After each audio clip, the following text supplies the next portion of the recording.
Welcome back, everybody. This is Earth and Space Science 102. Today we're going to start a section of 3 lectures that are going to cover everything from short-term Earth cycles, like our daily, our yearly cycle, and our seasons, to long-term Earth cycles and how they affect climate. We'll go on in the third of this section of 3 lectures, that's going to be lecture 8 overall, to talk about man-made climate change. So starting out from the very beginning, one of the things that we're going to address today is our daily cycle, our yearly cycle, and I'll even just briefly right now address our cycle that lasts 250 million years. So the big thing that I want to emphasize with this is that Earth operates on many different sets of processes that alter its motion, and that our entire solar system is going to be a moving object in space. Anytime that any of these objects are in motion, it sets about all of these individual cycles, and that's what I hope to address today. So even the orbit of our solar system around the center of our galaxy, the Milky Way galaxy, that has an overall cyclicity to it, much like our orbit around the sun. It takes 250 million years for our solar system, Earth included, to orbit around the center of mass of the Milky Way galaxy. So the last time that we were in the same place, 250 million years ago in our galaxy, it was long before humans evolved on Earth. It was long before the dinosaurs even evolved on Earth. It was at a time when all of the continents arranged on planet Earth were all on one position, where you had a Pangea configuration for the continents. So we'll actually start the main root of this lecture today in something that's a lot more short-term than that, and that's going to be our daily cycle. So one of the things that Earth does in space is, of course, rotate. It's largely sort of visible as a sphere in space, and it's rotating. It's rotating towards and away from the sun, and that, of course, gives us this illusion that the sun is rising and setting. And we even still use that vocabulary, like the sun is actually in orbit around Earth. But we now know that things are the opposite of that. We are actually in orbit around the sun. Because we're rotating, it still gives this illusion that both the sun, the moon, all of the stars in the sky, anything beyond Earth is actually in orbit around us, when in actuality we're rotating, so these things rise and fall from our field of view. So in addition to having the sun rise and fall with our rotation, that rotation is going to take place on a little bit of a strange angle. Now, if you had an object that was rotating perfectly perpendicular to a line of sight with the object that it is orbiting around, then it would have no axial tilt. The axial tilt is the imaginary line that runs down the middle of an object that it's rotating around. So for Earth, that imaginary line would run basically through the North Pole and the South Pole. Instead of that line of sight being perfectly perpendicular to our orbital plane, perfectly perpendicular with respect to the sun, it's on a little bit of an angle. Our planet is tilted about 23.5 degrees. This tilt is probably the result of some giant impact that happened very early on in the Earth's history. Most of the planets in our solar system are actually tilted. Mars has a similar axial tilt to Earth. The planet Uranus is actually tilted 90 degrees over, so it's basically laying down in the solar system. Ours is just tilted just a little bit. So basically, instead of standing straight up and down in our solar system, our planet is just tilted over just a little bit, just 23.5 degrees. That tilt does vary very slightly over time, over really long time periods, but that's not something that we're going to address until later. So for now, think about that tilt as remaining basically constant at 23.5 degrees. And that tilt is going to be very important, because it's the tilt that's actually going to lead to seasons on Earth.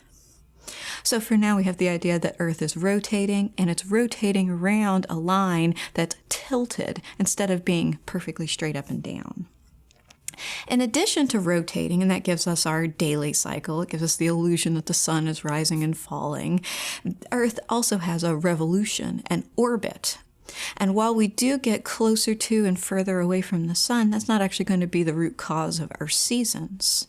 Our orbit is going to take place on, instead of a perfectly circular orbit, a little bit of an elliptical orbit. So basically sort of a squished, elongated circle. We get a little bit further away, a little bit closer to Earth, to the sun, but we are going to make a full circle around the sun.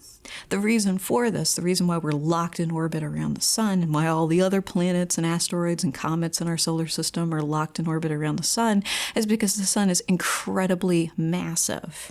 And the force of gravity holds all of these objects in place and forces all of these objects to remain in orbit. So Earth completes one of these orbits in 365.242 days.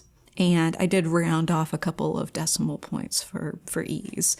So it takes us a little bit longer than 365 days to make it all the way around the sun. We accommodate this by adding and subtracting a day to the calendar every once in a while. Of course, every 4 years, we add a day to the calendar to add on that sort of 0.25 days. But because it's a little shy of 0.25 days, occasionally we have to remove a day.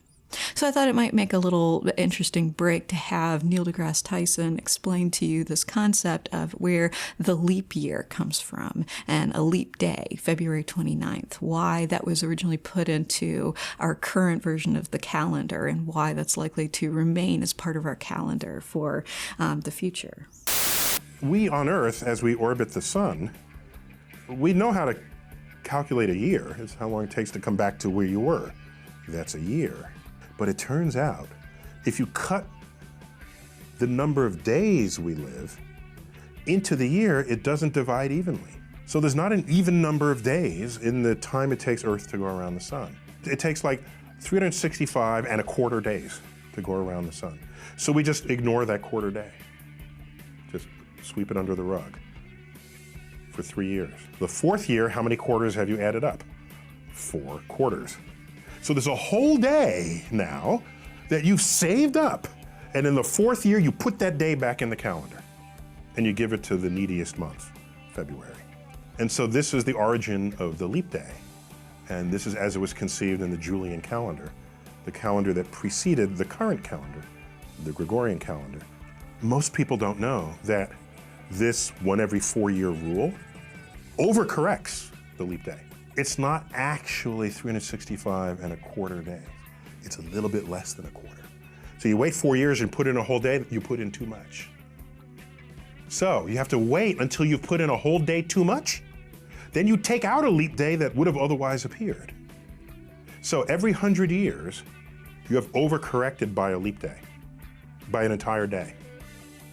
So every 100 years, 100 years are divisible by 4, aren't they? Every 100 years, you take out the leap day that would have otherwise been there. So 1900 was not a leap year. 1800 was not a leap year. 1700 was not a leap year for this reason. Okay, so now, by taking out that day, now you have overcorrected in the opposite direction. And now, there's a day that you have to put back in. It turns out every 400 years. So every 400 years, in the century year that would have not had a leap day on the century rule, gets a leap day put back in on the 400-year rule. This sounds complicated, but it has profound implications. In the year 2000, it's a century year that wouldn't normally get a leap day, but it's a century year divisible by 400, so you put the leap day back in. So when everyone experienced the leap day in the year 2000, they're saying to themselves, of course it's a leap year, it's divisible by 4. It's like, no, it's a leap year because it's a century year divisible by 400. Therein is the Gregorian calendar as it was established in 1582. All right, so that's how we accommodate those decimal points after that number of days. It would make it a lot easier to generate a calendar, of course, if it took some whole number of days for Earth to orbit around the sun. But of course, it doesn't ever work out like that in nature. It takes a little bit longer than 365 days. It also takes a little bit less than 24 hours for Earth to actually rotate. But when you're looking at it from the perspective of continuing this orbit, it actually takes a little bit longer for Earth to rotate. And that's how you end up with 24-hour days instead of slightly less than that, 23.95 days, if you're not looking at it from the perspective of the sun. Now, going back to our yearly cycle, the Earth's orbit takes place on an elliptical path. So basically, we do get a little bit closer to and a little bit further away from the sun. Specifically, at its greatest distance away from the sun, we are 152 million kilometers from the sun. That is our longest point away from the sun that we achieve as part of our orbit. When we're closest to the sun, we're 147 million kilometers from the sun. So basically, there's this discrepancy at our shortest distance to the sun and our longest distance to the sun of about 5 million kilometers. You would think that that would actually have a bigger role in our seasons than it actually does, but that discrepancy of a mere 5 million kilometers doesn't actually seem to have any substantial role in our seasons. It doesn't tend to really change temperatures on Earth.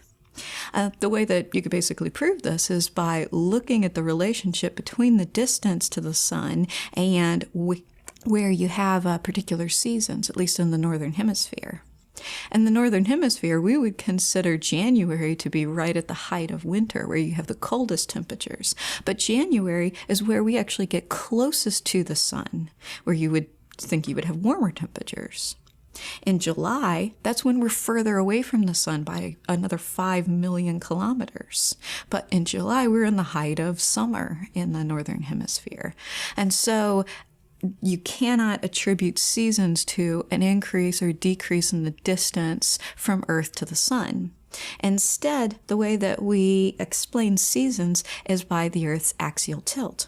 This also explains the phenomena that the individual hemispheres, the northern and the southern hemisphere, experience opposite seasons. I.e., when it's winter in the northern hemisphere, it's summer in the southern hemisphere, and vice versa. So what happens, because the Earth is tilted, that 23.5 degrees, remember that's an important number to memorize, because Earth is tilted 23.5 degrees, this means that sunlight coming towards Earth hits the Earth's surface at an angle. And so you can have a certain amount of sunlight hitting the Earth at an angle, and then that sunlight ends up spreading across a wider area on the Earth's surface than it would otherwise. If the sunlight were hitting the Earth's surface at a direct angle, a direct 90-degree angle, then it wouldn't get spread out across such a wide area. So the more direct the solar rays coming into the Earth's atmosphere, the greater the temperatures are. So basically, if the sun is directly overhead, like it comes close to doing here in Louisiana on the summer solstice on June 21st, then you have much higher overall temperatures. When the sun comes in at a fairly low angle, and that's what happens in December, then you have relatively lower overall temperatures. So wherever the sun is going to hit at a direct angle, that's where you're going to have your higher temperatures. Wherever it's hitting at a very, very low angle, that's where you're going to have lower temperatures on Earth.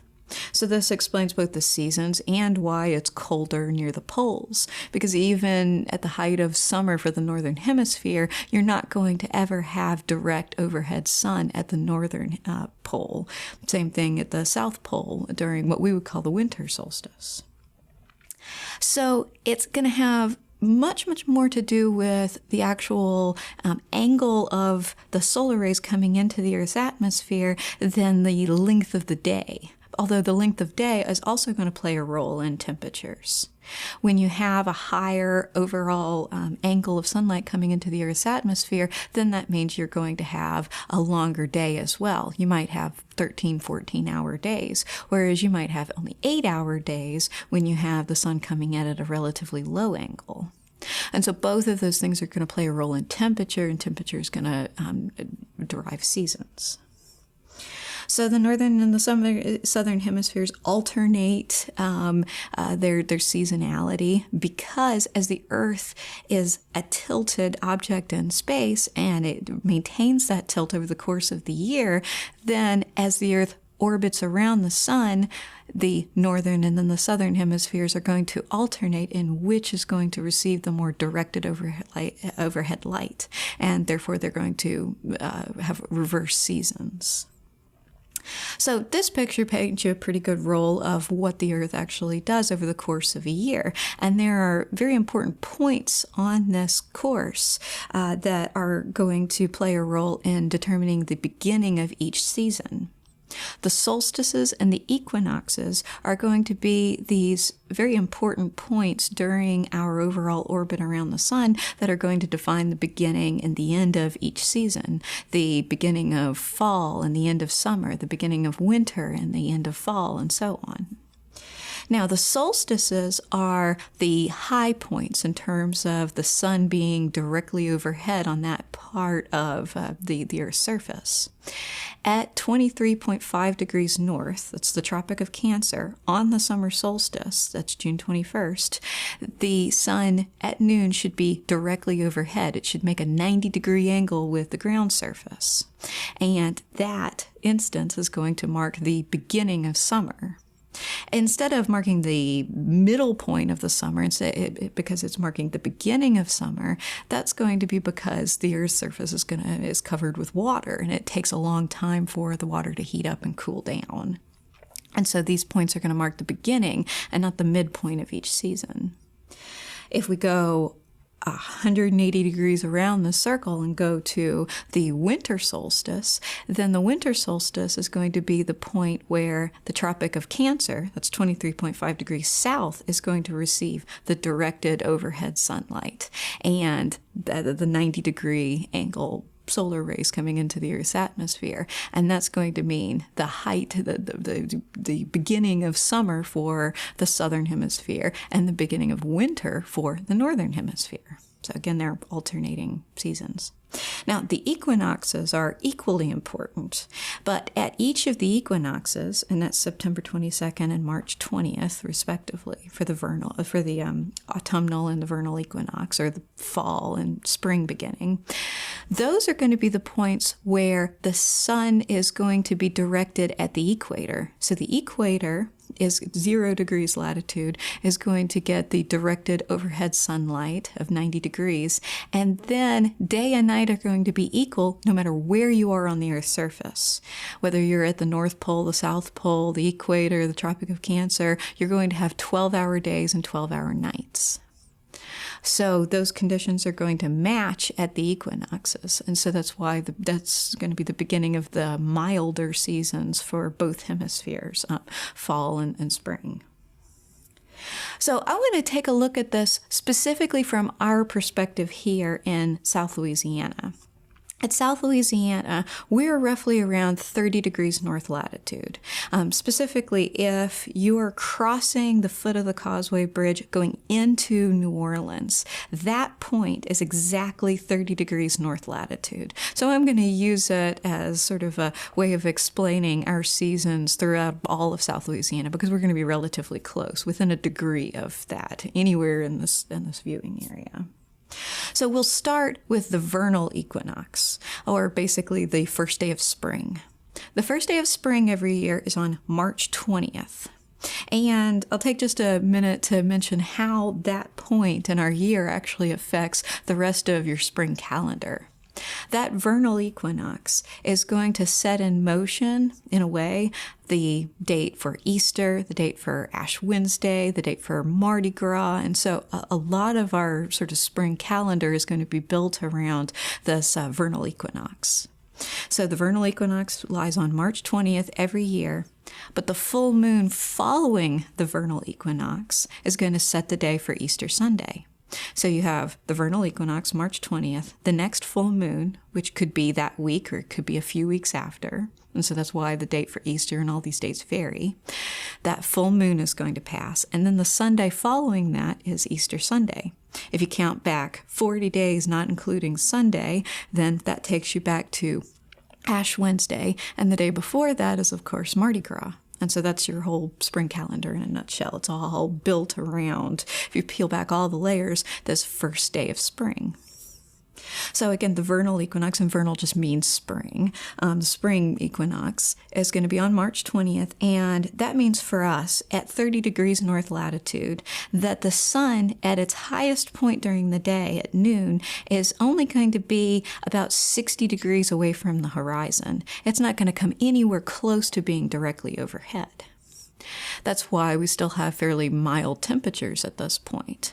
So it's right there around 60 degrees, and it's always going to be south in the sky. You'll notice that the sun is never going to be in the northern part of our skyline at all, and it can't be unless you're between the Tropic of Cancer and the Tropic of Capricorn.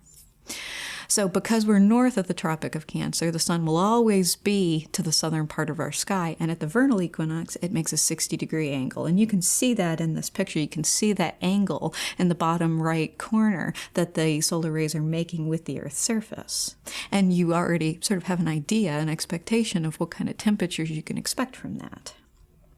If we move forwards in time through all of spring to the first day of summer, that's called the summer solstice. That's June 21st every year. And at that point at 30 degrees north latitude, the sun is going to make its closest point to being directly overhead. It cannot be directly overhead unless you're a little bit further south than we are, if you're somewhere on the latitude of 23.5 degrees. So because we're north of that, the sun's angle at this point is a mere 83 degrees. But if you're just standing outside on the summer solstice, it'll look like it's pretty close to being directly overhead. And the kind of length of day that you experience and the temperatures that you experience are very similar to that of conditions on the Tropic of Cancer. So as we go forward in time, another few months, we arrive at the autumnal equinox, or the fall equinox, if you will, the first day of fall. That's September 22nd. And the solar angle of the sky in the sky is very similar to that at the spring equinox, 59 degrees to the south. So we start to have conditions that are going to be more similar to that first day of spring, but we have warmer conditions on the first day of autumn, and we're still definitely in the height of hurricane season at this point, because again, these are the beginnings of each season and not the midpoint. Because particularly the water in the oceans is still really hot at this point, it's going to play a big role in our weather, and it's going to mean that conditions are still pretty warm in South Louisiana at the end of September. As we move forward in time a few more months, we arrive at the winter solstice. That's December 21st every year, and the solar angle in the sky is a mere 37 degrees.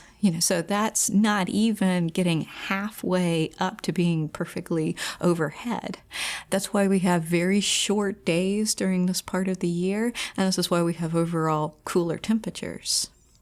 As the oceans continue to cool off, you get your coldest day of the year somewhere towards the end of January and the beginning of February. But of course, that coldest day is going to be determined more about what's going on with these different pressure systems than the exact angle that the sun is making in the sky. You're going to have overall, though, cooler conditions as you get away from the winter solstice, and then you move back towards spring again, and that's when, of course, the whole cycle starts over again. So that gives you an idea of sort of what to expect here at 30 degrees north latitude. But there are some places on Earth where you have really bizarre kind of seasons. You don't have anything even approximating the kind of 4 seasons that we get in Louisiana. And a lot of people would argue that we don't get 4 seasons because we don't have snow in the winter. But, however you like, we definitely have cooler temperatures in the winter and warmer temperatures in the summer. But on some places on the surface of the planet Earth, you don't get anything even close to those seasons. This picture gives you an idea of what kind of solar angles to expect at different latitudes on the Earth's surface and how they can get really bizarre as you get really close to the poles and as you get really close to the equator. So I'll start with the poles, specifically the North Pole. It's possible anywhere north of the Arctic Circle, and that's 66.5 degrees north. It's possible anywhere north of that point, and the North Pole would definitely be north of that point, to have days where the sun doesn't rise and days where the sun never sets because of the angle of the Earth's surface. So in June at the North Pole, the sun never sets. It doesn't actually set again for another few months after that first day of summer. So you can see that in this picture. At the North Pole, it's possible in June to have this be the halfway point through 6 months of sunlight. Also, any time past the equinox, getting into your winter months, you get 6 months of darkness. So it would be very truly bizarre to live anywhere north of the Arctic Circle. Getting closer to sort of the middle latitudes and the more tropical latitudes, we're sort of between this figure C for the middle latitudes and figure D for the Tropic of Cancer. You get something a little bit more closely approximating normal seasons, at least from the perspective of the northern hemisphere. But as you get closer and closer to the equator, you find out that you don't really have just one summer in a year.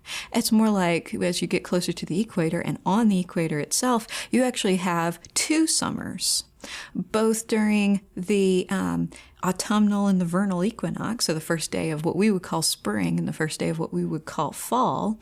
You actually have a sun that is directly overhead. And so that, from the point of view of anybody on the equator, is when they have their warmest overall temperatures. That's sort of their version of summer.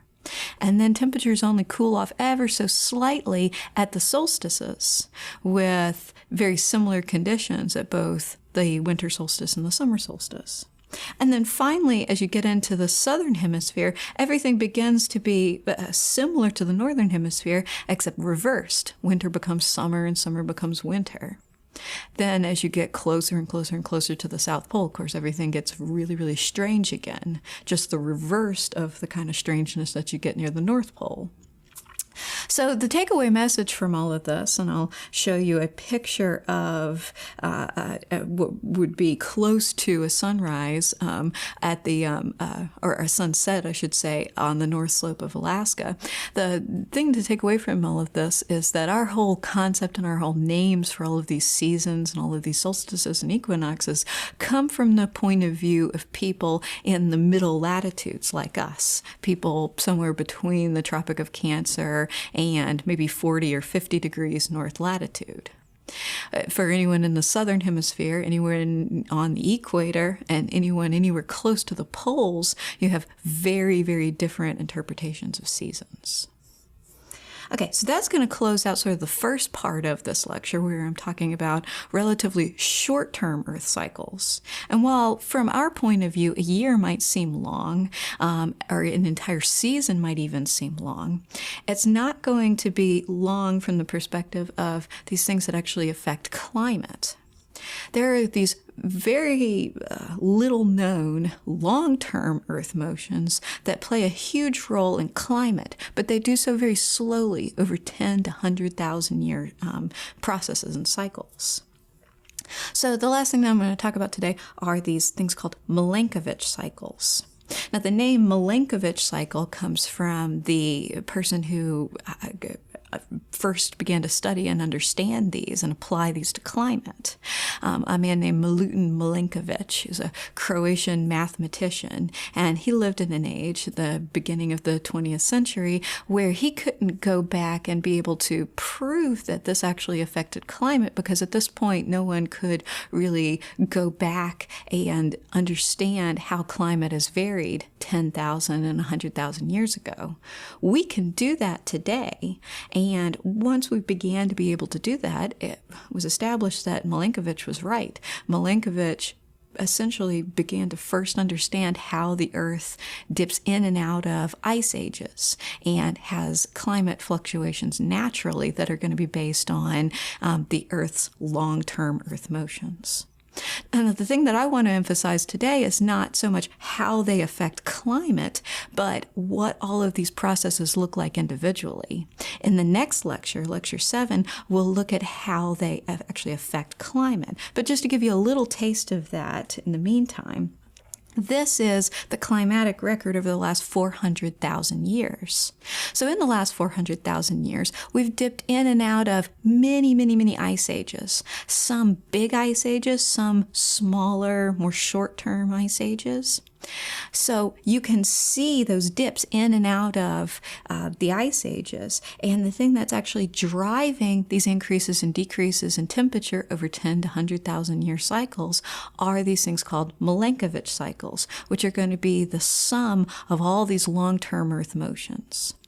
Now I'm going to go through those Earth motions one at a time. Now, the first one, the one that operates on the shortest time scale, is something called precession.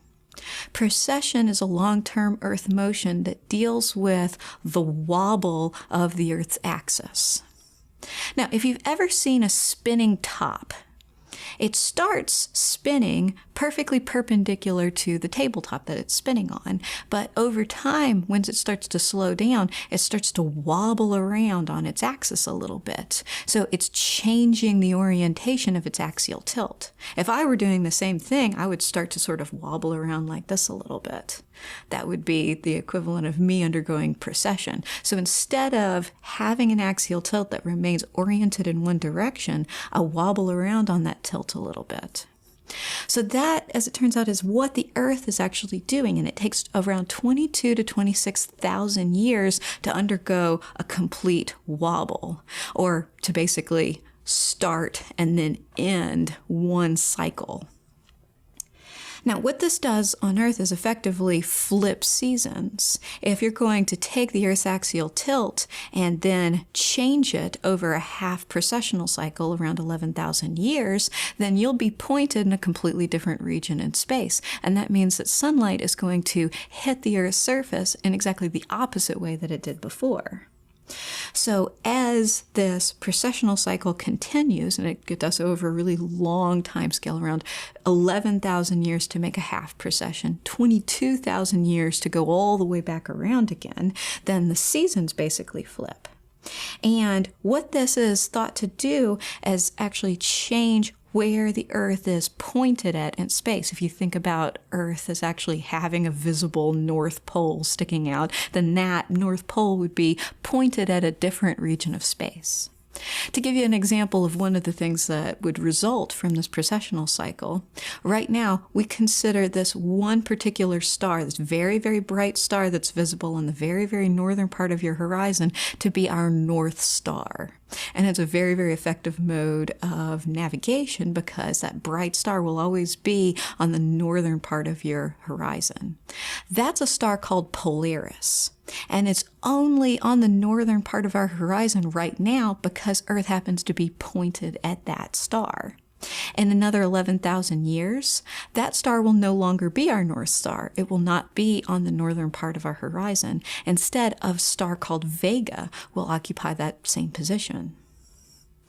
Another thing that happens as a result of this is that the whole concept of having constellations of the zodiac kind of goes to pot with all of this.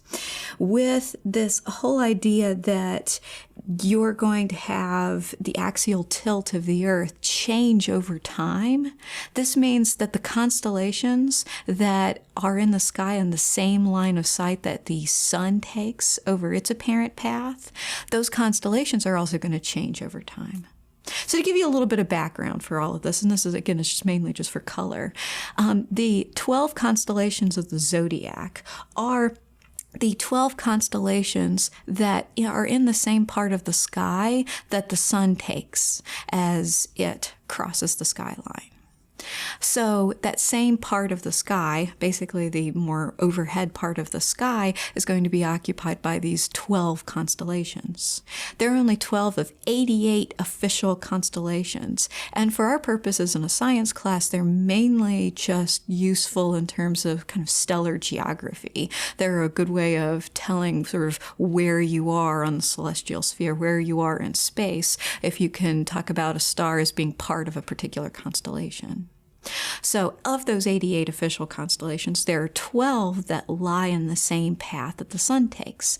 And in the past, or even in present, if you believe in this kind of thing, if you believe in astrology, then if the sun was blocking out a particular constellation on the day of your birth, then that was thought to have some role in what your personality was like. You might be a Taurus or a Sagittarius or whatever else, if the sun was blocking out a particular constellation on the day of your birth. Now, if the Earth, it is doing this, if it's going to precess, if it's going to wobble around on its tilt, then this means as it wobbles, different constellations are going to be in that path over time. And in the year 2000, actually, I'm sorry, it was the year 2012, they decided that enough of a change had taken place since the ancient Greeks and the origin of this whole conception of the zodiac. They figured out that enough change had taken place that there should be a 13th zodiological constellation. So in between Sagittarius and Capricorn, there is now a new constellation, a 13th constellation that by some are thought to be part of the zodiac. So if you were born during a few weeks in between those two, then you're now an Ophiuchus instead of a Sagittarius or a Capricorn. So this is just mainly all just been as an example of what happens as a result of precession. The much, much more important thing that happens as a result of precession is that you effectively alternate seasons, and this has a role in climate. But it only has a role in climate in association with these other things that are also affecting climate. So we're going to move on to the next long-term Earth motion, and that's something called obliquity. The obliquity of the Earth's axial tilt is the actual degree of the axial tilt. And at the beginning of the lecture today, I told you to think about the Earth's axial tilt, at least for the time being, and at least from the perspective of you and I, of being fixed at 23.5 degrees. It turns out if you look over a long enough time scale that degree is not actually fixed, that the Earth's axial tilt actually changes a little bit over time. It only changes very, very slightly. It only changes from a minimum of about 22 degrees to a maximum of about 24.5 degrees. So that's a total range of only 2.5 degrees. But that total range actually has big implications for climate on Earth. The greater the obliquity of the Earth's axis, the more variation you have in seasons over a broader range of the Earth's surface. So take, for instance, if you had a 90-degree obliquity, if we varied from being basically perfectly up and down and straight to laid over to being perfectly up and down again, then the polar regions could become warm like the equator could become cold like the polar regions, and all concepts of having some kind of stable climate on Earth would be out the window. Even having this relatively small change of only 2.5 degrees, that even is going to play a role in climate. It's thought that a very, very small change in the axial tilt of the Earth created the Sahara Desert in only the last 20,000 years or so. That prior to that, it was actually more of a lush kind of rainforest area, and it only became desiccated and dried out as a result of this change in the obliquity of the Earth's axial tilt of less than 1 degree. Okay, so this process, the whole change from 22 degrees to 24.5 degrees and back up to 22 again, the entire process takes about 40,000 years. So we're only sort of partway through that overall process. That, combined with the other two things that are part of the Milankovitch cycles, are going to play a role in naturally varying our climate and getting us in and out of ice ages. Now, the last long-term Earth motion actually has the most substantial effect on climate. This one operates over a 100,000-year cycle, and it's called eccentricity. Now, the word eccentricity literally just means the degree of ellipticalness of a circle. If you have a perfect circle that's not an ellipsis at all, it has the same radius no matter where you are in that circle, then it would have zero eccentricity. Now, the Earth's orbit is never, ever a perfect circle. It comes close over time, but it's never perfectly circular. It's actually elliptical in shape. The ellipticalness of the orbit actually changes over time. So it gets to be sort of more oval in shape and less oval and more circular in shape. And what that basically means is that the eccentricity of the Earth's orbit changes over time. In order to go from a complete cycle, so being as close as possible to a perfect circle, to a more oval shape, and then back to being close to a perfect circle again, actually takes us 100,000 years. But those big, big swings over time are thought to pull us in and out of the really, really big ice ages that happen around every 100,000 years or so. The ones where most of the northern hemisphere, maybe not most of the northern hemisphere, but most of North America and Europe become buried in ice. That's as a result of having the big major swings in eccentricity. And that's why it's the most substantial driver of climate. Now, again, if you look at all of these individually, then they are all going to operate under these different timescales. So you really have to put all of them together to see how they're actually going to affect climate. If you look at them all individually, then it's basically impossible to attribute our actual changes in climate to any one of these. But when you put all of them together operating on different timescales, then that explains how we get in and out of ice ages, and one of the things that naturally varies climate on Earth. Now, this isn't the only thing that's actually going to affect climate on Earth. We're going to have other processes that are going to also naturally vary climate on Earth. We're also going to have man-made processes that are going to naturally vary climate. So these Milankovitch cycles are only going to be a small part of the story in the next lecture that we're going to do, Lecture 7, on natural variations in climate. And then we'll continue that story from there with man-made climate change in Lecture 8.